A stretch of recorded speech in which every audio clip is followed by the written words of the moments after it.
Hello ಸ್ನೇಹಿತರೆ, ನಮಸ್ತೆ. Bhagat Singh educational GK class YouTube ಕ್ಲಾಸ್ಗೆ ಸ್ವಾಗತ ಸುಸ್ವಾಗತ. ಇವತ್ತು ನಾವು ಸಂಖ್ಯಾ ಪದ್ಧತಿಯ ಮುಂದುವರೆದ ಭಾಗ ಮತ್ತು ಮಾನಸಿಕ ಸಾಮರ್ಥ್ಯದ ಮುಂದುವರೆದ ಭಾಗ, ಇದು 3ನೇ ಪಾರ್ಟ್ ಅಂತ ನಾನು ಅನ್ಕೋತೀನಿ. ಅದು ಬಂದ್ಬಿಟ್ಟು ಸಂಖ್ಯಾ ಪದ್ಧತಿಯಲ್ಲೇ ಬರ್ತಕ್ಕಂಥ ಒಂದು ಕಾನ್ಸೆಪ್ಟು ಏನಂತಂದರೆ ವರ್ಗ ಸಂಖ್ಯೆಗಳು ಮತ್ತು ಘನ ಸಂಖ್ಯೆಗಳು. ಏನು ಸರ್, 1 × 1 ಮಾಡಿದರೆ 1 ಬರುತ್ತೆ, 2 × 2 ಮಾಡಿದರೆ 4 ಬರುತ್ತೆ, ಎಲ್ಲರಿಗೂ ಗೊತ್ತಿರುತ್ತೆ ಅಂತ. ಬಟ್ ಕೆಲವೊಂದು ಸಾರಿ ದೊಡ್ಡ ಏನು ಮಾಡ್ತಾನಂತಂದರೆ ಸಂಖ್ಯೆಗಳನ್ನು ಕೊಟ್ಟು ವರ್ಗಮೂಲ ಕಂಡುಹಿಡಿರಿ, ಘನಮೂಲ ಕಂಡುಹಿಡಿರಿ ಅಂತ ಹೇಳ್ತಾನೆ. ಅಂತ ಸಿಂಪಲ್ ವೇಯನ್ನು ನಾವು ಇವತ್ತು ಕಲಿತಾ ಹೋಗೋಣ. ಮೊದಲಿಗೆ ವರ್ಗ ಸಂಖ್ಯೆಗಳಂದ್ರೇನು, ಘನ ಸಂಖ್ಯೆಗಳಂದ್ರೇನು ಅಂತ ನೋಡೋಣ. ನೋಡಿ, ಸಿಂಪಲ್ ಆಗಿದೆ. 1ರ ವರ್ಗ ಅಂದರೆ ಹೆಂಗೆ ಬರಿತೀವಿ ಗೊತ್ತಾ? ಹಿಂಗೆ ಬರಿತೀವಿ. ಅಂದರೆ 1ಅನ್ನು 2 ಸಾರಿ ಏನು ಮಾಡ್ಬೇಕು ರೀ, ಗುಣಿಸ್ಬೇಕು ಅಂತ. ಹಾಗಾದರೆ 1 × 1 ಎಷ್ಟು ರೀ? 1. ಹಾಗಾದರೆ 1ರ ವರ್ಗ ಎಷ್ಟು? 1. ಹಾಗಾದರೆ 2ರ ವರ್ಗ ಅಂದರೆ ಏನು ರೀ? 2 ಅಂತ ಸ್ಕ್ವೇರ್ ಮಾಡುವಂಥ ಇಂಗ್ಲೀಷಲ್ಲಿ. ಘನ ಅಂದ್ರೇನು? 3 ಸಾರಿ ಅಂತ, ಕ್ಯೂಬ್ ಅಂತ. ಇಲ್ಲಿ ನೋಡಿ, 2 × 2 4, right.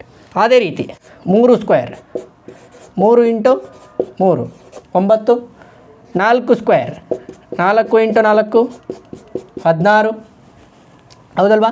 5 square, 5 × 5 25, 6 square, 6 × 6 36. Next 7 square, 7 × 7 49. ಇದೆಲ್ಲ ಮಾಡಿ ಬರುತ್ತೆ. ಅಟ್ಲೀಸ್ಟ್ ಮಿನಿಮಮ್ ನಮಗೆ ಎಷ್ಟು ಗೊತ್ತಿರಬೇಕಂದ್ರೆ 20 ಗೊತ್ತಿರಬೇಕು. ನಾನು 20 ಬರಿತೀನಿ ಈಗ. 8 ಸ್ಕ್ವೇರ್ ಬರೀರಿ. 8 × 8 ಎಷ್ಟು? 64. ಅದೇ ರೀತಿ 9 ಸ್ಕ್ವೇರ್ ಬರೀರಿ. 9 × 9 81, ಹೌದಲ್ವಾ? ನೆಕ್ಸ್ಟ್ 10 ಸ್ಕ್ವೇರ್ ಬರೀರಿ. 10 × 10 100. ಅದೇ ರೀತಿ 11 ಸ್ಕ್ವೇರ್ ಬರೀರಿ. 11 × 11 121. ಮಾಡಿ ನೋಡಿ, ಬೇಕಾದರೆ ಅಷ್ಟು ಬರುತ್ತೆ. ನೆಕ್ಸ್ಟ್ 12 ಸ್ಕ್ವೇರ್ ಬರೀರಿ. 12 × 12 ಎಷ್ಟಾಯಿತು?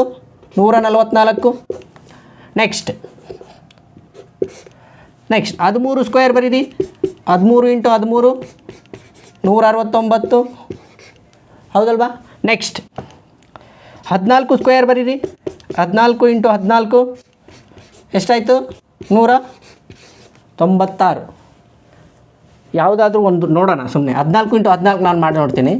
4 × 16 ಕೈಲ 1, 4 × 1 4 1 5 ಪ್ಲಸ್ 1 4 4 1 1 1 6 9. ಸರಿಯಾಗಿದೆಯಾ? ಸರಿಯಾಗಿದೆ. ನೆಕ್ಸ್ಟ್ ಹಾಗಾದರೆ 15 ಸ್ಕ್ವೇರ್ ನೋಡಿರಿ, ಎಷ್ಟಾಗುತ್ತೆ? 15 ಸ್ಕ್ವೇರ್, 15ರ ವರ್ಗ. 15 × 15 225, ಹೌದಲ್ವಾ? Next 16 square, 16 × 16 256. ನೆಕ್ಸ್ಟ್ 17 ನೋಡಿರಿ. 17 × 17 289. ನೆಕ್ಸ್ಟ್ 18 ಸ್ಕ್ವೇರ್ ನೋಡಿರಿ. 18 × 18 324. ನೆಕ್ಸ್ಟ್ ಇನ್ನು 2 ಬರೆದ್ಬಿಡ್ತೇನೆ. ಇವನೇನು ಚಿಕ್ಕ ಮಕ್ಕಳಿಗೆ ಹೇಳ್ತಾ ಓದ್ತಾ ಕೊಡ್ತಾವನೆ ಅಲ್ಲ ಅಂತ ಅನ್ಕೋಬೇಡಿ. 19 × 19 361. 20 ಸ್ಕ್ವೇರ್, 20 × 20 ಎಷ್ಟು? 400. ಮಿನಿಮಮ್ ನಿಮಗೆ ಇಷ್ಟು ವರ್ಗ ಸಂಖ್ಯೆ ಬಯಟ್ ಆಗಿರ್ಬೇಕು. ಎಲ್ಲರಿಗೂ ಎಲ್ಲಾದರೂ ಕೇಳುವಾಗ ಸಡನ್ನಾಗಿ ಹೇಳ್ಬೇಕು. ನಾನು ಇದ್ರ ಉಲ್ಟಾ ಬರಿತೀನಿ ರೀ. ಈಗ ಏನು ಗೊತ್ತಾ? ವರ್ಗ ಮೂಲ ಅಂತ ಬರಿತೀನಿ. ವರ್ಗ ಮೂಲ ಅಂತ ಬರಿತೀನಿ. ನೋಡಿರಿ, ಇಲ್ಲಿ ಸ್ಕ್ವೇರ್ ಬರ್ತಿದ್ವಿ ಮೊದಲು, ಈಗ ವರ್ಗ ಮೂಲ ಬರೆದೇನೆ, ಹೌದ್ರಾ? ಈಗ ನೋಡಿರಿ, ವರ್ಗ ಮೂಲ ಅಂತ ಕೇಳಿದಾಗ ಹಿಂಗೆ ಹಾಕ್ಬೇಕ್ರಿ. ಇದಕ್ಕೆ ವರ್ಗ ಮೂಲ, 1ರ ವರ್ಗ ಮೂಲ ಅಂತ ಕರಿತೀವಿ. ಹಾಗಾದರೆ 1ರ ವರ್ಗ ಮೂಲ 1. ನೆಕ್ಸ್ಟ್ 2ಕ್ಕೆ ವರ್ಗ ಮೂಲ ಇಲ್ಲಣ್ಣ, 2 ಬರೆಯೋಂಗಿಲ್ಲ. ಎಲ್ಲಿಗೆ ಹೋಗ್ಬೇಕು ರೀ? 4ಕ್ಕೆ ಹೋಗ್ಬೇಕು, 3ಕ್ಕೂ ಇಲ್ಲ, ಹೌದ್ರಿ? ಅವೆಲ್ಲ ನಾನು ಸಂಖ್ಯಾ ಪದ್ಧತಿಯ ಮೊದಲ ಕ್ಲಾಸಲ್ಲಿ ಹೇಳಿದ್ದೆ. ಯಾವ ಸಂಖ್ಯೆಗಳಾಗ್ತದೆ ಅವು? ಇರ್ರೇಷನಲ್ ನಂಬರ್ಸ್ ಅವೆಲ್ಲ.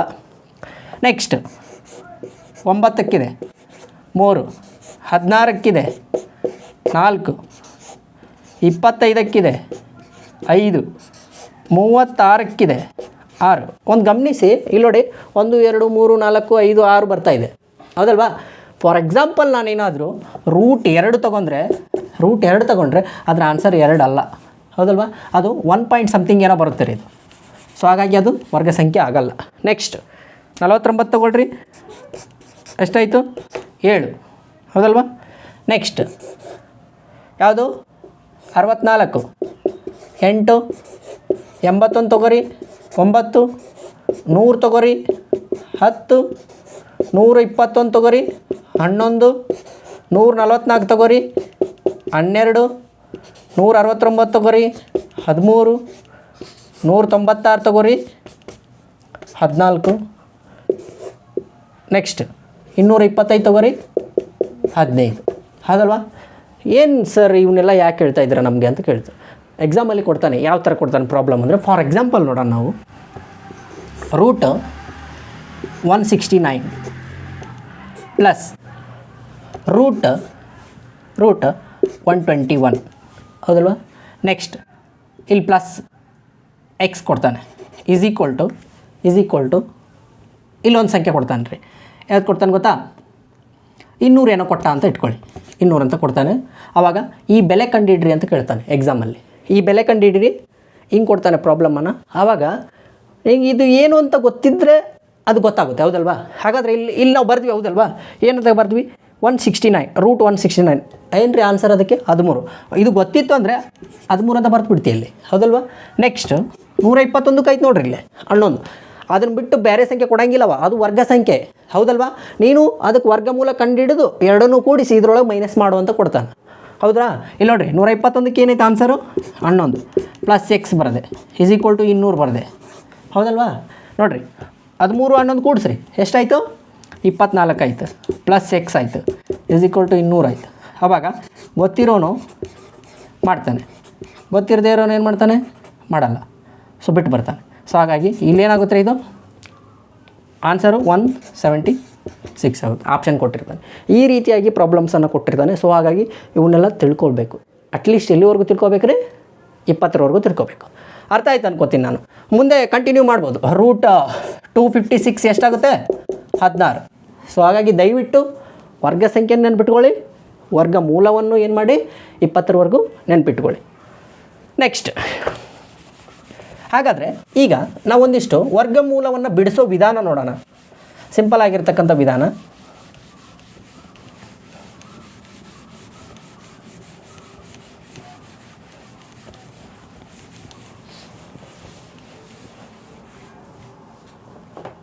ಸರ್ ಈಗ 625 ಒಂದು ನಂಬರ್ ಕೊಟ್ಟಾನ್ರಿ. ಎಷ್ಟು ರೀ 625 ಒಂದು ನಂಬರ್ ಕೊಟ್ಟಾನ್ರಿ.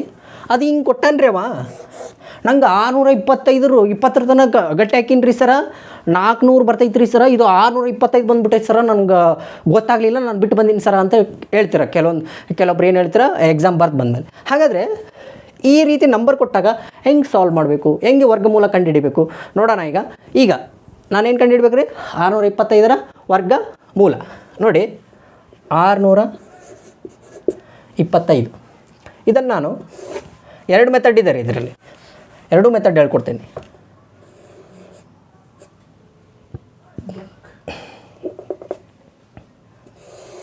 ನೋಡ್ರಿ ಇಲ್ಲೇ ಸಂಖ್ಯೆ ಲಾಸ್ಟ್ ಯಾವುದಿದೆ ನೋಡಬೇಕು. ಸಂಖ್ಯೆ ಲಾಸ್ಟ್ ಯಾವುದಿದೆ 5 ಇದೆ. ಫಾರ್ ಎಕ್ಸಾಂಪಲ್ 2 ಬಂದರೆ ಸಮ ಸಂಖ್ಯೆ 2 4 6 8 ಕೊನೆಗೆ ಸಂಖ್ಯೆಗಳು 2 4 6 8 0 ಇಂದ ಕೊನೆಗೊಂಡ್ರೆ ಈ ಕಡೆ 2 ತೊಗೋಬೇಕು ಹೌದ್ರಿ, 2 ತೊಗೋಬೇಕು. ಇದಕ್ಕೆ ನಾವು ಫ್ಯಾಕ್ಟರೈಸೇಷನ್ ಮೆಥಡ್ ಅಂತ ಹೇಳ್ತೀವಿ. ಏನಂತಪ್ಪ ಅಂತಂದರೆ ಕನ್ನಡದಲ್ಲಿ ನನಗೆ ಮರ್ತೋಗಿದೆ, ಹೇಳ್ತೀನಿ ಇನ್ನೊಂದು ಸಾರಿ. ಫ್ಯಾಕ್ಟರೈಸೇಷನ್ ಮೆಥಡ್ ಅಂತ ನಾವು ಕರಿತೀವಿ. ಈ ಸಂಖ್ಯೆ ಬಂದರೆ ಸಮ ಸಂಖ್ಯೆ ತೊಗೋಬೇಕು, ಬೆಸ ಸಂಖ್ಯೆ ಬಂದರೆ 3 5 7 9 ತೊಗೋಬೇಕು. ಹಾಗಾದರೆ ಇಲ್ಲಿ 5 ಬಂದಿದೆ, 5 ಬಂದರೆ ಮುಲಾಜಿಲ್ಲದೆ ಏನು ತೊಗೋಬೇಕು 5ಅನ್ನೇ ತೊಗೋಬೇಕು, ಬೇರೆ ಆಪ್ಷನ್ ಇಲ್ಲ, 2ರಿಂದ ತೊಗೊಳಕ್ಕಾಗಲ್ಲ. ಸೊ 5 ತೊಗೊಂಡೆ ಹೌದ್ರಿ. 5 ಒಂದ್ಲಿ ಎಷ್ಟು ರೀ 5, 5 ಒಂದ್ಲಿ 5, ಇಲ್ಲಿ 6 ಐತಿ, 6 ಒಳಗೆ 5 ಹೋದ್ರೆ ಎಷ್ಟು 1, ಆ 1ಅನ್ನು ಇಲ್ಲಿ ಬರ್ಕೋಬೇಕು. ಎಷ್ಟಾಗುತ್ತೆ ನೋಡ್ರಿ, ಈಗ ಅರ್ಥ ಆಯ್ತು ಅನ್ಕೋತೀನಿ ನಾನು. 5 ತೊಗೊಂಡೆ, 5 ಒಂದ್ಲಿ 5 ಹೌದ್ರಿ, 5ಕ್ಕೆ 1 ಕೂಡಿಸಿದ್ರೆ 6 ಹೌದಲ್ವಾ. 5 ಒಂದ್ಲಿ 5, 6 ಇತ್ತು, 6 ಒಳಗೆ 5 ಹೋದ್ರೆ 1 ಉಳಿತು, ಆ 1 ಆ ಕಡೆ ಬರುತ್ತೆ. ನೆಕ್ಸ್ಟ್ ಎಷ್ಟಾಯ್ತು ರೀ ಇದೀಗ, ಇದನ್ನು ಕೂಡ್ಸಂಗಿಲ್ಲ ರೀ ತಮ್ಮ, ಆ್ಯಡ್ ಮಾಡಬೇಕಲ್ಲೇ. 1 ಮತ್ತು 2 12 ಆಯ್ತು ಇದೀಗ ಹೌದಲ್ವಾ. ನೆಕ್ಸ್ಟ್ ಈಗ ನೋಡಿರಿ 5 ಇದೆ ಅಲ್ಲಿ, 5ರ ಮಗ್ಯಾಗ 12 ಐತನ್ರಿ, 5ರ ಮಗ್ಯಾಗ 12 ಇಲ್ಲ. ಸೊ ಹಾಗಾಗಿ 12ಕ್ಕಿಂತ ಕಡಿಮೆ ಇರೋದು ಯಾವುದು 10 ಐತಿ. ಎಷ್ಟರಲ್ಲೇ ತೊಗೋತೀರಿ ಹಾಗಾದ್ರೆ 5 2 10 ತಗೋತೀವಿ ರೀ, 5 2 10 ತಗೋತೀವಿ. ಹಾಗಾದರೆ 12 ಇತ್ತು ರೀ ಸರ, 10 ಐತೆ ರೀ, ಎಷ್ಟು ಉಳಿತು ರೀ? 2 ಉಳಿತಿಲ್ಲ ರೀ, 25 ಆಯಿತು ಹೌದಲ್ವಾ? ಹಾಗಾದರೆ ಇಲ್ಲಿ ನೋಡಿರಿ ಮತ್ತೆ ಒಳ್ಳೆ ಎಷ್ಟು ಆಯ್ತು ರೀ? ಇದು 25 ಆಯಿತು. 5 ಬಗ್ಗೆ 25 ಐತೇನು ರೀ? ಐತೆ ನೋಡಿರಿ, ಎಷ್ಟರಲ್ಲೇ ಐತೆ ರೀ? 5 5 ಐತೆ ರೀ, ಹೌದ್ರಿ? ಇಲ್ಲಿ ಮುಗಿಲಿಲ್ಲ ರೀ, ಮಾಡ್ಬೇಕು ಇವನ್ನೆಲ್ಲ. 5 ತೊಗೋಬೇಕು ರೀ ಮತ್ತೆ ಒಳ್ಳೆ, ಯಾಕೆ ಲಾಸ್ಟು 5 ಐತೆ. ಈಗ ಮತ್ತೆ ಒಳ್ಳೆ ನೋಡಿರಿ, 5 2 10, 5 2 10. ಹಾಗಾದರೆ ಎಷ್ಟು ಉಳಿತಪ್ಪ ಇಲ್ಲಿ? ಮತ್ತೆ ಒಳ್ಳೆ 2 ಉಳಿತು. 5 5 25, ಅರ್ಥ ಆಯ್ತು ಅನ್ಕೋತೀನಿ ನಾನು. 12 ಇತ್ತು, 5 2 10 ಆಯಿತು, 2 ಉಳಿತು, 25 ಆಯಿತು, 5 5 25 ಆಯಿತು. ನೆಕ್ಸ್ಟ್ ಮತ್ತೆ ಒಳ್ಳೆ ಏನು ತೊಗೋತೀನಿ ರೀ ನಾನು? ಮತ್ತೆ ಒಳ್ಳೆ ಏನು ತೊಗೋತೀನಿ ನಾನು? ಇಲ್ಲಿ ನೋಡಿರಿ, 25 ಉಳಿತು. 5 ಎಷ್ಟಲೇ 25, 5 5 25. ನೆಕ್ಸ್ಟ್ ಇಲ್ಲಿ ನೋಡಿರಿ, 5 5 ಎಷ್ಟಾಯ್ತು ರೀ? ಇದು 5 1 5. ಈ ಉಳಿದಿರ್ತಕ್ಕಂಥ ಸಂಖ್ಯೆಗಳನ್ನು ನಾವೇನು ಮಾಡ್ಕೋಬೇಕು ರೀ? ಸ್ಕ್ವೇರ್ ಮಾಡ್ಕೋಬೇಕು ರೀ. 5 ಸ್ಕ್ವೇರ್ ಇಂಟು 5 ಸ್ಕ್ವೇರ್ ಅಂದರೆ ಫಾರ್ ಎಕ್ಸಾಂಪಲ್ ಏನಂತಪ್ಪ ಅಂತಂದರೆ ಇದು 625 ನಾವು 625 5 ಇಂಟು 5 ಇಂಟು 5 ಇಂಟು 5 ಗುಣಾಕಾರ ಮಾಡಿರ್ಬೇಕಾದ್ರೆ 5 5 25, 25 5 ಸಾರಿ ಒಂದು ನಿಮಿಷ, ಇಲ್ಲಿ ನೋಡಿರಿ, 5 5 25 ಸ್ಕ್ವೇರ್ ಇಂಟು 25 ಸ್ಕ್ವೇರ್. ಸೊ ಎರಡು ಕಡೆ ಏನಿದೆ? 25 ಕಾಮನ್ ಆಗಿದೆ. ಸೊ ಹಾಗಾಗಿ ಇದರ ವರ್ಗಮೂಲ ಏನಂತ ಬರೀಬೋದು ನಾವು? 25 ಅಂತ ಬರ್ಕೋಬೋದು. 25 ಬೇಕಾದರೆ 25 ವರ್ಗ ಮಾಡಿ ನೋಡಿ, 25 ವರ್ಗ ಮಾಡಿ ನೋಡಿ, ಈ ಆನ್ಸರ್ ಬರುತ್ತೆ. ನೋಡೋಣ ಹಾಗಾದರೆ. 25 ಇಂಟು 25, 5 5 25, 5 2 10, 10 2 12 ಪ್ಲಸ್ 2 5 10, ಕೈಲ 1, 2 2 4 4 1 5, 5 2 6. ಸರಿಯಾಗಿದೆಯಾ? ಹಾಗಾದರೆ ಇದರ ವರ್ಗಮೂಲ ಯಾವುದು? 25. ಅರ್ಥ ಆಯ್ತು ಅನ್ಕೋತೀನಿ. ಇನ್ನೊಂದು ಮೆಥಡನ್ನು ನಾವು ನೋಡೋಣ. ಈಗ ಇನ್ನೊಂದು ಮೆಥಡನ್ನು ನೋಡೋಣ, ಅದು ಸುಲಭವಾಗಿದೆ, ಕಷ್ಟ ಏನಿಲ್ಲ. ಸೊ ಹಾಗಾಗಿ ಕಾಂಪಿಟೇಟಿವ್ ಎಕ್ಸಾಮ್ಸಲ್ಲಿ ಈ ರೀತಿ ಬಂದಾಗ ಕೆಲವೊಬ್ರು ಏನು ಮಾಡ್ತಾರೆ ಅಂತಂದರೆ ತುಂಬ ದೊಡ್ಡದು ವರ್ಗಮೂಲ ಕೇಳಿದಾಗ ಬಿಟ್ಟು ಬರೋ ಚಾನ್ಸಸ್ ಇರುತ್ತೆ. ಸೊ ಹಾಗಾಗಿ ಈ ಮೆಥಡನ್ನು ಕಲಿಯೋದ್ರಿಂದ ತುಂಬ ಉಪಯುಕ್ತ ಆಗುತ್ತೆ ಎಕ್ಸಾಮಲ್ಲಿ. ತುಂಬ ಒಂದು ಮಾರ್ಕ್ ಕೂಡ ಇಂಪಾರ್ಟೆಂಟು ಎಕ್ಸಾಮಲ್ಲಿ. ಅದೇ 625ಕ್ಕೆ ನಾನು ಇನ್ನೊಂದು ಮೆಥಡಲ್ಲಿ ಮಾಡ್ತೀನಿ ನೋಡಿ. 625 ರೈಟ್, ಹಿಂಗೆ ಹಾಕ್ಕೋಬೇಕು ರೀ, ಇಲ್ಲಂದ್ರೆ ಲೈನ್ ಹಾಕ್ಕೋಬೇಕು, ಗುಂಪು ಮಾಡ್ಬೇಕು ರೀ. ಇಲ್ಲಿ ಗುಂಪು ಏನು ರೀ? 2 ಸಂಖ್ಯೆದು ಒಂದು ಗುಂಪು ಮಾಡಬೇಕು. ಇಲ್ಲಿ 2 ಸಂಖ್ಯೆ ಅದಾವೆ ರೀ, ಒಂದು ಗುಂಪು ಮಾಡಿಬಿಡ್ರಿ. ಇಲ್ಲಿ ಒಂದೇ ಸಂಖ್ಯೆ ಉಳಿತು ನೋಡಿರಿ, ಇಲ್ಲಿ ಒಂದೇ ಸಂಖ್ಯೆ. ಇನ್ನೊಂದು ವರ್ಗ ಸಂಖ್ಯೆ ನೋಡ್ರಿ, ಇಲ್ಲೇ ವರ್ಗ ಸಂಖ್ಯೆ ನೋಡಿರಿ, 2 ಇಂಟು 2 4 ಹೌದಾ? ಅಥವಾ 1 ಇಂಟು 1 1. Next 3 into 3 9. ಕೆಲವೊಬ್ರು ಹೇಳ್ತಾರೆ 3 ಇಂಟು 3 6 ಅಂದ್ಬಿಡ್ತಾರೆ. That's not right. 3 ಇಂಟು 3 ಕೊಡ್ಸಂಗಿಲ್ಲಲ್ಲೇ. Next 4 into 4 16, 5 into 5 25. ನೋಡಿ ಹಿಂಗೆ ಬರ್ಬೇಕು ರೀ ಅವು. ಈ ಲಾಸ್ಟಿಗೆ ಈ ನಂಬರ್ 1 ಆದರೂ ಬಂದಿರಬೇಕು, 4 ಆದರೂ ಬಂದಿರಬೇಕು, 9 ಆದರೂ ಬಂದಿರಬೇಕು, 16 ಆದರೂ ಬಂದಿರಬೇಕು, ಅಥವಾ 25 ಆದರೂ ಬಂದಿರಬೇಕು. ಹಾಗಾದರೆ ಇಲ್ಲಿ ಯಾವ ನಂಬರ್ ಇದೆ? 25 ಇದೆ, ಹೌದಲ್ವಾ? ಸೊ ಹಾಗಾಗಿ ಇದು ವರ್ಗ ಸಂಖ್ಯೆ ಅಂತ ಅನ್ಬೋದು. ಈಗ ನೋಡಿ ನಾನೇನು ಮಾಡ್ತೀನಿ ಗೊತ್ತಾ? ಇಲ್ಲಿ 2 ತೊಗೋತೀನಿ ರೀ, ಇಲ್ಲಿ 2 ತೊಗೋತೀನಿ ರೀ, ಇಲ್ಲಿ 2 ತೊಗೋತೀನಿ ರೀ. ಕರೆಕ್ಟು ಇಲ್ಲಿ ಏನು 2 ತೊಗೋತೀರಿ? ಇಲ್ಲಿ ಅದನ್ನ ತೊಗೋಬೇಕು, ಇಲ್ಲಿ ಅದನ್ನ ತೊಗೋಬೇಕು, ಹೌದ್ರಿ? ಯಾಕಂದ್ರೆ 1 ತೊಗೊಳಕ್ಕಾಗಂಗಿಲ್ಲ, ಒಂದಲ್ಲೇ 1 ಅದು ತೊಗೊಳಕ್ಕಾಗಂಗಿಲ್ಲ. ಯಾಕಂದ್ರೆ 6 ಇದೆ ಅಲ್ಲಿ, 2 2 4 ಸಿಕ್ಬಿಡುತ್ತೆ ನಮ್ಗೆ. 3 ತೊಗೊಳಕ್ಕಾಗಂಗಿಲ್ಲ, ಯಾಕೆ ಹೇಳ್ರಿ? 9 ಐತಿ, ಬರೋಂಗಿಲ್ಲ. 1 ತೊಗೊಂಡ್ರೆ ಏನಾಗುತ್ತೆ? ಸಣ್ಣದಾಗತ್ತೆ ಭಾಳ. 6ಕ್ಕೆ ಇದು ಭಾಳ ಸಣ್ಣದಾಗತ್ತೆ, ಇದು 6ಕ್ಕೆ ಭಾಳ ದೊಡ್ಡದಾಗತ್ತೆ. ಹಾಗಾದ್ರೆ ಸಮೀಪ ಇರೋದು ಯಾವುದು? 4, ಹೌದ್ರಿ? ಅದಕ್ಕೆ ನಾನೇನು ಮಾಡ್ತೀನಿ ರೀ? 2 ತೊಗೋತೀನಿ ರೀ, ಇಲ್ಲಿ 2 ತೊಗೋತೀನಿ ರೀ, ಇಲ್ಲಿ 2 ತೊಗೋತೀನಿ ರೀ, ಹೌದ್ರಿ? ಈಗ ನೋಡಿರಿ, 2 2 ಎಷ್ಟು ರೀ? 4 ರೀ, ಹೌದ್ರಿ? 2 2 4. ಈಗ 6 ಒಳಗೆ 4 ಹೋದ್ರೆ ಎಷ್ಟು? 2, ಹೌದಲ್ವಾ? ನೆಕ್ಸ್ಟ್ ಇಲ್ಲಿ 25 ಇಳಿಸ್ಕೊರಿ, ಇಲ್ಲಿ 25 ಇಳಿಸ್ಕೊರಿ. ನೆಕ್ಸ್ಟ್ 2 2 ಕೂಡಿಸಿದ್ರೆ ಎಷ್ಟು ರೀ? 4. 2 2 ಕೂಡಿಸಿದ್ರೆ 4. ಮತ್ತೆ ಇಲ್ಲಿ ನೋಡಿರಿ 25 ಬಂತು, ಮತ್ತೆ ಗುಂಪು ಮಾಡೋಣನ್ರಿ? ಇಲ್ಲರಿ, ಡೈರೆಕ್ಟ್ ನಂಬರ್ ತೊಗೋಬೇಕ್ರಿ. ಈಗ ಯಾವ ನಂಬರ್ ತೊಗೋತೀರಿ? ಈಗ 1 ನಂಬರ್ ಬರುತ್ತೆ ನೋಡಿರಿ, 5 ತೊಗೋರಿ. ಇಲ್ಲಿ 5 ತೊಗೋಬೇಕು, ಇಲ್ಲಿ 5 ತೊಗೋಬೇಕು, ಇಲ್ಲಿ 5 ತೊಗೋಬೇಕು. ನೋಡಿರಿ 5 5 ಎಷ್ಟು? 25.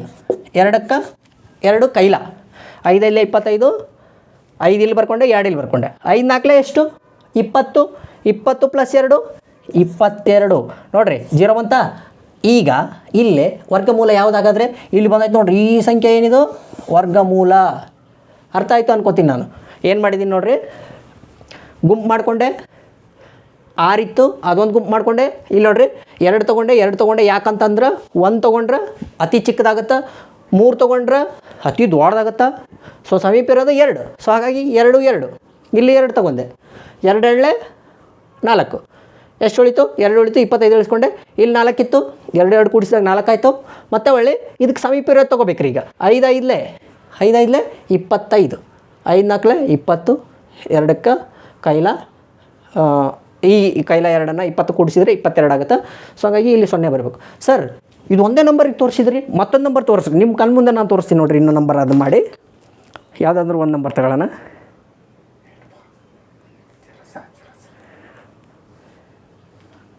ಫಾರ್ ಎಕ್ಸಾಂಪಲ್ ದೊಡ್ಡ ಸಂಖ್ಯೆ ತಗೊಳ್ಳೋಣ.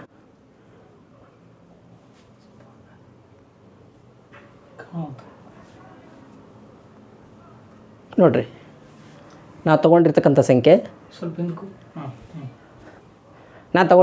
ಸಂಖ್ಯೆ ತುಂಬ ದೊಡ್ಡದಾಯಿತು ಅಂತ ಅನಿಸುತ್ತೆ. ಇದು ಇನ್ನೊಂದು ಚಿಕ್ಕದು ಮಾಡಿ ನೋಡೋಣ ಇರಿ.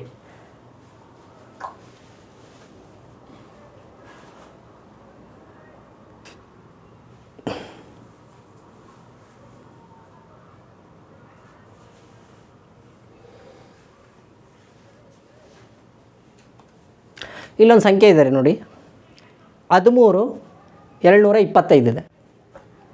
13 ಕೆಳಗಿನ ಸಂಖ್ಯೆ ಅಷ್ಟೇ ನೋಡಿ, ಕೆಳಗಿನ ಸಂಖ್ಯೆ 13 ಕನ್ಸಲ್ಲ, ಬಿಡಿ ಇಲ್ಲಿ ಬಿಡಿ. ಇನ್ನೊಂದು ಸಂಖ್ಯೆ ನೋಡೋಣ, ವರ್ಗಮೂಲ ಕಂಡುಹಿಡಿಯೋದು.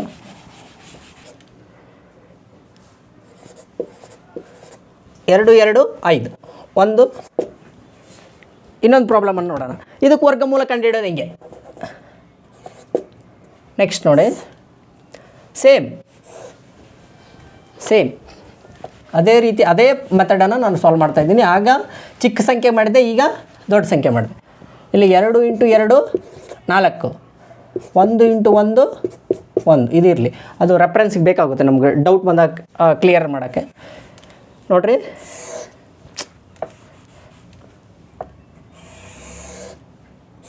ಈಗ ಮತ್ತೆ ಗುಂಪು ಮಾಡೋಣ. 25ರದ್ದು ಒಂದು ಗುಂಪು, 32ರದ್ದು ಒಂದು ಗುಂಪು, 1ರದ್ದು ಒಂದು ಗುಂಪು. ಈಗ 1 1 1 ತಗೊಳ್ಳೋಣ. ಆವಾಗ 1 1 ಎಷ್ಟು 1 ಗುಂಪಿಗೆ ಮಾತ್ರ ತಗೋಬೇಕು. ಅವಾಗ ಈಗ 0 ಆಯ್ತು ರೀ. ಇದು ಏನಾಯಿತು 0 ಆಯಿತು. ಇವೆರಡನ್ನು ಕೂಡಿಸ್ಬೇಕು. ಈಗ 1 1 2 ರೈಟ್. ಇಲ್ಲಿ ನೋಡ್ರಿ, ಈ ಸಂಖ್ಯೆ ಏನು ತೊಗೊಂಡಿರ್ತಿರಲ್ಲ, ಈ ಸಂಖ್ಯೆನ ಇಲ್ಲೂ ತೊಗೋಬೇಕು, ಹೌದಲ್ವಾ. ನೆಕ್ಸ್ಟ್ ಇಲ್ಲೊಂದು ಗುಂಪು ಐತೆ ನೋಡ್ರಿ. ಈಗ 32ಅನ್ನು ಇಳಿಸ್ಕೋಬೇಕು. ಇಲ್ಲಿ 2 ಆಯ್ತದಲ್ವಾ. ಇಲ್ಲೇ ಮತ್ತೆ ಯಾವ ಸಂಖ್ಯೆ ತೊಗೋಬೇಕಂತಂದ್ರೆ, ಇಲ್ಲಿ ನೋಡ್ರಿ 32 ಒಂದು ಸಂಖ್ಯೆ ಐತ್ರಿ. ಈಗ 32 ಒಂದು ಸಂಖ್ಯೆ ಐತಿ.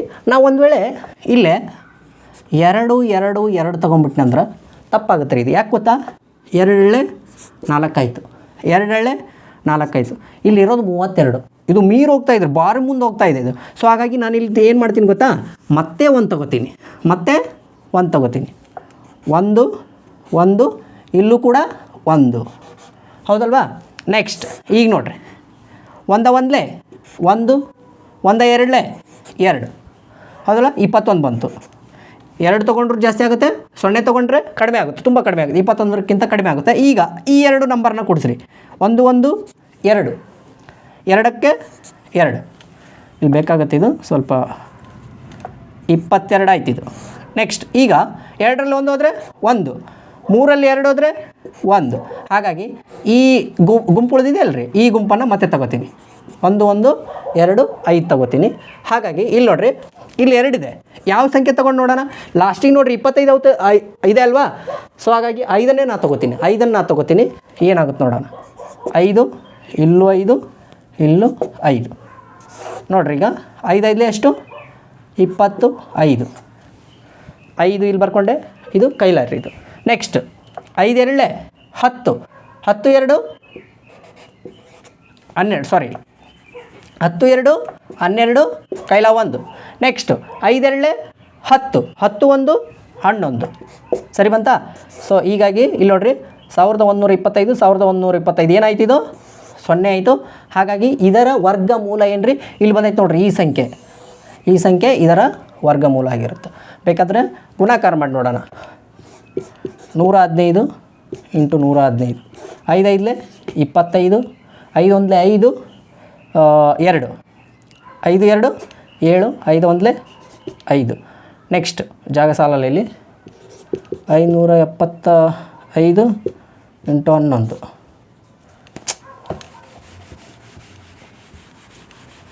ಮೇಲ್ ಮಾಡೋಣ. 115 ಇಂಟು 115, 5 5 25, 5 1 5, 5 2 7, 5 1 5 ಪ್ಲಸ್ 1 5 5, 1 1 1, 1 1 1 ಪ್ಲಸ್ ನೆಕ್ಸ್ಟ್ 1 5 5, 1 1 1, 1 1 1 ಕೂಡಿಸ್ರೀಗ 5 12 ಕೈಲ 1, 10 2 12 ಕೈಲ 1, 3 1, 13,225 ಸರಿಯಾಗಿದೆ ಹೌದಲ್ಲ. ಹಾಗಾದರೆ ಇದೊಂದು ಈಸಿಯಾಗಿರ್ತಕ್ಕಂಥ ವಿಧಾನ. ಬೇಕಾದರೆ ಇನ್ನೊಂದು ನಂಬರ್ ಮಾಡೋಣ.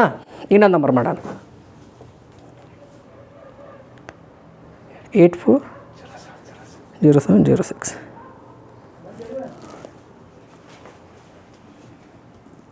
ಸ್ನೇಹಿತರೆ ಇನ್ನೊಂದು ಪ್ರಾಬ್ಲಮನ್ನು ನೋಡೋಣ. ಇದೇ ಮೆಥಡ್ ಮೇಲೆ ತುಂಬ ದೊಡ್ಡದಾಗಿದೆ ಇದನ್ನು ಕೂಡ ನಾವೇನು ಮಾಡ್ಬೇಕು ರೀ, ಗ್ರೂಪಿಂಗ್ ಮಾಡ್ಕೋಬೇಕು ರೈಟ್ ಅಲ್ವಾ. ಇಲ್ಲಿ ನೋಡ್ರಿ, ನಾನು 4 ಕೊಟ್ಬಿಟ್ಟನ್ರಿ ಅವ, ಇಲ್ಲಿ 4 ಐತೆ ನೋಡ್ರಿ. ನಾನು ಡೈರೆಕ್ಟ್ ವರ್ಗ ಸಂಖ್ಯೆ ತೊಗೋತೀನಿ. ಏನು ಗೊತ್ತಾ, 2 2 ಇಲ್ಲಿ 2 ಅದಲ್ಲ. 1 ತೊಗೊಳಕ್ಕಂತೂ ಆಗಲ್ಲ. 1 ಇಂಟು 1 ತೊಗೊಂಡ್ರೆ ಏನಾಗುತ್ತೆ ರೀ, ಇಲ್ಲಿ 1 ಆಗುತ್ತೆ. ಈಗ ಆಲ್ರೆಡಿ ಐತಲ್ಲ ಅಲ್ಲೇ 4 ಹೌದಲ್ವಾ, ಇದೆ ಅಲ್ವಾ. ಸೊ ಹಾಗಾಗಿ 2 ಇಂಟು 2 ತೊಗೋತೀನಿ. 2 2 2 ತೊಗೊಂಡೆ ಹೌದಾ. ನೆಕ್ಸ್ಟ್ 2 2 4 0 ಆಯಿತು. ಈ ಗುಂಪನ್ನು ಇಳಿಸ್ಕೊತೀನಿ ನಾನಿಲ್ಲಿ 53. ಈಗ 2 2 ಏನು ಮಾಡ್ಬೇಕು ರೀ, ಇನ್ನು ಕೂಡಿಸ್ದಾಗ ಅವಾಗ ಏನಾಯಿತು 4 ಆಯಿತು. ಹಾಗಾದರೆ ಇಲ್ಲಿ ನಿಯರರ್ ಯಾವುದೈತೆ ರೀ, ಇದು ಯಾವ ವರ್ಗ ಸಂಖ್ಯೆಗೆ ಐತಿದು ಅಲ್ಲಿ ತೊಗೊಳ್ಳೋದು ಬೇಡ. ಇಲ್ಲಿ ನೋಡೋಣ. ಫಾರ್ ಎಕ್ಸಾಂಪಲ್ ನಾನು 2 ತಗೊತೀನಿ ಅಂತ ಇಟ್ಕೊಳ್ಳಿ. ನೋಡಿರಿ 2 2 4 ಆಯಿತು, 2 4 8 ಆಯಿತು. ಇಲ್ಲಿ 53 ಐತೆ ರೀ, ಇಲ್ಲಿ 8 ಐತೆ ರೀ, 84 ಐತಿ, ಬರೋಂಗಿಲ್ಲ. ಸೊ ಹಾಗಾಗಿ ನಾನೇನು ಮಾಡ್ತೀನಿ ಗೊತ್ತಾ, 2 ತೊಗೊಂಡ್ರೆ ಎಷ್ಟಾಯ್ತಿದ್ದು 84 ಆಯಿತು. ಸೊ ಹಾಗಾಗಿ ಮತ್ತೆ ನಾನೇನು ಮಾಡ್ತೀನಿ, 1 ತಗೋತೀನಿ. ಇಲ್ಲೂ ಕೂಡ 1 ತಗೋತೀನಿ. ಸೊ ಹಾಗಾಗಿ ಇಲ್ಲೂ 1 1 1 1 1 4 4, 3ರಲ್ಲಿ 1 ಹೋದರೆ 2, 5ರಲ್ಲಿ 4 ಹೋದರೆ 1, ಇದು ಉಳಿತೀಗ. ಈಗ 41, ಇಲ್ಲಿ 2 ಆಯಿತು, ಇಲ್ಲಿ 4 ಆಯಿತು. ನೆಕ್ಸ್ಟ್ ಉಳಿದಿರೋದು ಯಾವುದು, 69. ಹಾಗಾಗಿ ಇಲ್ಲಿ ನೋಡಿರಿ, ನಾನಿಲ್ಲಿ 9 ಇದೆ ಹೌದಲ್ವಾ. ಇಲ್ಲಿ ನೋಡಿರಿ 9 ಅಂದರೆ ಲಾಸ್ಟ್ ಬಂದಿರೋದು. 3 ತೊಗೊಳ್ಳ, 3 ತೊಗೊಳ್ರಿ. ಈಗ ಬೇಕಾದ್ರೆ ಡೈರೆಕ್ಟಾಗಿ ಬರುತ್ತದು 3. ಇಲ್ಲಿ ಕೂಡ 3 3 3 9, 3 7 6, 3 4 12. ಸೊ ಇದಕ್ಕೆ ವರ್ಗಮೂಲ ಯಾವುದು, 213. ಹಿಂಗೆ ಬರಿಬೇಕು. ಹಿಂಗೆ ಕೊಟ್ಟಾಗ 45 369 ಎಷ್ಟಿದು 213. ಇದು ಏನು ವರ್ಗಮೂಲ ಏನಿಲ್ಲ, ಸಿಂಪಲ್. ಇನ್ನೊಂದು ಸರಿ ಹೇಳ್ತೀನಿ ನೋಡಿ. ಮೊದಲಿಗೆ ಕೊಟ್ಟಿರ್ತಕ್ಕಂಥ ಸಂಖ್ಯೆನ ಗುಂಪು ಮಾಡೋದು ಗೊತ್ತಿರಬೇಕು, ಕೊನೆಯಿಂದ ಮಾಡಬೇಕು. 9 ಇದೆ, 6 ಇದೆ, ಇದೊಂದು ಗುಂಪಾಗುತ್ತೆ ಹೌದಲ್ವಾ. ನೆಕ್ಸ್ಟ್ 3 ಇದೆ, 5 ಇದೆ, ಒಂದು ಗುಂಪು ಮಾಡಬೇಕು. ಸಿಂಗಲ್ ಉಳಿತೈತಲ್ರಿ, ಸಿಂಗಲ್ಲ ಒಂದು ಗುಂಪು ಅದು ಹೌದಲ್ವಾ. ಈಗ 4 ತೊಗೊಂಡೆ ನಾನು, ಈ ರೀತಿ ಬರ್ಕೋಬೇಕು. ಗೊತ್ತಿರುತ್ತೆ ಅದು 1 ಇಂಟು 1 1, 2 ಇಂಟು 2 4, 3 ಇಂಟು 3 9 ಅಂತ ಗೊತ್ತಿರುತ್ತೆ. ಅದಕ್ಕೆ ನಿಯರರ್ ಆಗಿ ಯಾವುದಕ್ಕಿದೆ, 9ಕ್ಕೆ ಇದೆಯಾ. 9ಕ್ಕಿಂತ ಕಡಿಮೆ ಇದ್ದರೆ, 9ಕ್ಕಿಂತ ಕಡಿಮೆ 8 ಕೊಟ್ಟಿದ್ದಾನೆ ಅಂತಂದರೆ, ಇಲ್ಲಿ 8 ಕೊಟ್ಟಿದ್ದಾನೆ ಅಂತಂದರೆ 8 ಕೊಡೋಕ್ಕೆ ಸಾಧ್ಯನೇ ಇಲ್ಲ. ಯಾಕೆ ಹೇಳಿ, ವರ್ಗ ಸಂಖ್ಯೆಯಲ್ಲಿ ಅದು ಬರೋಲ್ಲ. ಈ ರೀತಿಯೇ ಕೊಡಬೇಕು. ಸೊ ಹಾಗಾಗಿ ಇಲ್ಲಿ 4 ಕೊಟ್ಟಿದ್ದಾನೆ, ಇಲ್ಲಿ ತೊಗೊಳ್ಳೋ ಹೊತ್ನಾಗ ಈ ಕಡೆ ನೋಡ್ಕೋಬೇಕು ಸ್ವಲ್ಪ ಹೌದಲ್ವಾ. ಸೊ ಹಾಗಾಗಿ ಇಲ್ಲಿ 4 ಕೊಟ್ಟಿದ್ದಾನೆ, ನಾನು ಡೈರೆಕ್ಟಾಗಿ 2ರಿಂದ ತೊಗೊಂಡೆ. ಇಲ್ಲಿ ಬರ್ಕೋಬೇಕು ರೀ ಆ 2, ಇಲ್ಲಿ ಬರ್ಕೋಬೇಕು, ಇಲ್ಲಿ ಬರಿಬೇಕು, 3 ಕಡೆನೂ ಬರಿಬೇಕು ಆ 2ಅನ್ನು. ಇಲ್ಲೇ ಕೂಡಿಸ್ಬೇಕು. ಇಲ್ಲೇನು ಮಾಡ್ಬೇಕು ರೀ, ಕೂಡಿಸ್ಬೇಕು. ಆಮೇಲೆ ಏನು ಸಂಖ್ಯೆ ಇಲ್ಲಿ ತೊಗೊಂಡಿರ್ತೀವಲ್ಲ, ಇನ್ನು ಕರೆಕ್ಟಾಗಿ ಅಬ್ಸರ್ವ್ ಮಾಡ್ಬೇಕು ರೀ. 53 ಕರೆಕ್ಟಾಗಿ ಅಬ್ಸರ್ವ್ ಮಾಡಬೇಕು. ಈಗ ಒಂದು ವೇಳೆ ನಾನು ಇಲ್ಲಿ 2 ತೊಗೊಂಡು ಆಗಲ್ಲ ತೋರಿಸಿದ್ದು ನಾನು ನಿಮಗೆ. 2 ತೊಗೊಂಡ್ರೆ ಏನಾಗುತ್ತೆ ರೀ, ಅದು 2 4 ಆಯಿತು, 2 4 8 ಆಯಿತು, 84 ಹೋಗ್ಬಿಡುತ್ತೆ, ತೊಗೊಳಕ್ಕಾಗಂಗಿಲ್ಲ. ಸೊ ಹಾಗಾಗಿ ಕಡಿಮೆ ಸಂಖ್ಯೆ ತೊಗೋಬೇಕು. 1 ತೊಗೊಂಡೆ, ಇಲ್ಲೂ 1 ತೊಗೊಂಡೆ, ಇಲ್ಲೂ 1 ತೊಗೊಂಡೆ, ಹೌದಲ್ವಾ? ಸೊ ಹಾಗಾಗಿ 1 1 1 1 4 4. ಆಮೇಲೆ ಇಲ್ಲಿ ಏನು ತೊಗೊಂಡಿರ್ತಿರಲ್ಲ ಅದನ್ನೆಲ್ಲ ಕೂಡಿಸ್ಬೇಕ್ರಿ. ಇಲ್ಲಿ ನೋಡಿರಿ, 1ಕ್ಕೆ 1 ಕೂಡಿಸಿದೆ 2 ಆಯಿತು, 4 ಹಾಗೆ ಇಳಿಸ್ಕೊಂಡೆ. ಸೊ ಹಾಗಾಗಿ ಇಲ್ಲಿ ಉಳಿದಿರ್ತಕ್ಕಂಥ 69 ಮತ್ತೆ ಬರ್ಕೊಂಡೆ, ಹೌದಲ್ಲ? ಏನು ಉಳಿತದೆ ಅದನ್ನು ಬರ್ಕೋಬೇಕು. ಸ್ವಲ್ಪ ಲಾಜಿಕ್ಕಾಗಿ ತುಂಬ ಕ್ರಿಟಿಕಲ್ ಆಗಿದೆ ಇದು. ಸ್ವಲ್ಪ ಜಾಸ್ತಿ ಪ್ರಾಕ್ಟೀಸ್ ಮಾಡೋದ್ರಿಂದ ಈಸಿ ಆಗುತ್ತೆ. ಆವಾಗ ಇಲ್ಲಿ 69 ಉಳಿತು, 9 ಉಳಿತಲ್ವಾ? 3 3 ಇಲ್ಲೂ 3 ಬರ್ಕೊಂಡೆ, ಇಲ್ಲಿ 3 ಬರ್ಕೊಂಡೆ, ಇಲ್ಲಿ 3 ಬರ್ಕೊಂಡೆ. 3 3 9, 3 7 6, 3 4 12. ಇದು ಈ ರೀತಿಯಾಗಿ ಮಾಡ್ತಕ್ಕಂಥ ವರ್ಗಮೂಲ ಕಂಡಿರ್ತಕ್ಕಂಥ ಒಂದು ವಿಧಾನ. ಯಾವುದೇ ಎಕ್ಸಾಮಲ್ಲಿ ಕೇಳ್ತಾನೆ ವರ್ಗಮೂಲದ ಮೇಲೆ. ಅಪ್ಪಿ ತಪ್ಪಿ ಬಂದರೂ ಕೂಡ ಈ ಮೆಥಡನ್ನು ತುಂಬ ಪ್ರಾಕ್ಟೀಸ್ ಮಾಡೋದ್ರಿಂದ ಏನಾಗುತ್ತಪ್ಪ ಅಂತಂದರೆ ವರ್ಗಮೂಲ ಕಂಡುಹಿಡಿಯೋದು ಈಸಿ ಆಗುತ್ತೆ. ಎಷ್ಟು ಪ್ರಾಕ್ಟೀಸ್ ಮಾಡ್ತೀರೋ ಅಷ್ಟು ಒಳ್ಳೆಯದು. ಮ್ಯಾಥ್ಸ್ ಅಂತೂ ಮಾತ್ರ ಮಾನಸಿಕ ಸಾಮರ್ಥ್ಯನ ಡೈಲಿ ಏನು ಮಾಡ್ತಾ ಇರಬೇಕು, ಸಾಲ್ವ್ ಮಾಡಬೇಕು. ಕೆಲವೊಂದಿಷ್ಟು ಕೆಲಸ ಮತ್ತು ಸಮಯದ ಮೇಲೆ ಆ ರೀತಿಯಾಗಿರ್ಬೋದು, ರೈಲಿನ ಉದಾಹರಣೆ ಆಗಿರ್ಬೋದು, ಅಂಥವೆಲ್ಲ ಮಾಡ್ತಾರೆ. ಇಂಥ ಒಂದು ಪ್ರಾಬ್ಲಮ್ ಏನಾಗುತ್ತೆ, ಸಿಂಪಲ್ ಆಗಿರುತ್ತೆ, ಆದರೂ ಕ್ರಿಟಿಕಲಾಗಿ ಮಾಡ್ಕೋತಾರೆ, ಸಾಲ್ವ್ ಮಾಡೋಕ್ಕಾಗಲ್ಲ.